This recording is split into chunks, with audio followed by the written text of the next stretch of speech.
UP के मुजफ्फरनगर में अगर कोई मुस्लिम फल या खाने पीने का सामान बेच रहा है तो उसे अपनी आइडेंटिटी यानी अपने नाम को जाहिर करना होगा। ये ऑर्डर यूपी पुलिस ने 22 जुलाई से शुरू हो रही कांवड़ यात्रा से पहले मुजफ्फरनगर के लिए जारी किया है।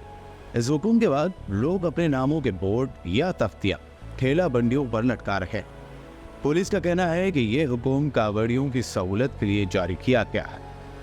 इसको लेकर मजलिस इत्तेहादुल मुस्लिमीन के सदर असदुद्दीन ओवैसी ने एक्स पर पोस्ट किया है कि यूपी पुलिस का हुक्म साउथ अफ्रीका के अपार्थाइड और हिटलर के जर्मनी में जूडेन बाइकॉट की तरह है।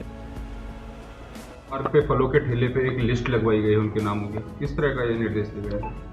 देखिए, कांवड़ की तैयारियां शुरू हो गई हैं और हमारे जनपद में लगभग 240 किलोमीटर का कांवड़ मार्ग है। इसमें जितने भी खान पान के दुकानें हैं, चाहे वो होटल, ढाबे, ठेले, जहां से भी कांवड़िए अपनी खाद्य सामग्री खरीद सकते हैं, उन सबको ये निर्देशित किया गया है कि अपने प्रोप्राइटर के या काम करने वालों के नाम ज़रूर डिस्प्ले करें। ये इसलिए ज़रूरी है ताकि किसी प्रकार का कोई कन्फ्यूजन किसी भी कांवड़िए के अंदर ना रहे और ऐसी स्थिति ना उत्पन्न हो कि कहीं कोई आरोप प्रत्यारोप हो और बाद में कानून व्यवस्था की स्थिति उत्पन्न हो। इसलिए ऐसा निर्देश दिया गया है और सब इसको अपनी स्वेच्छा से इसका पालन कर रहे हैं। सर, मुहर्रम एक तरफ मुहर्रम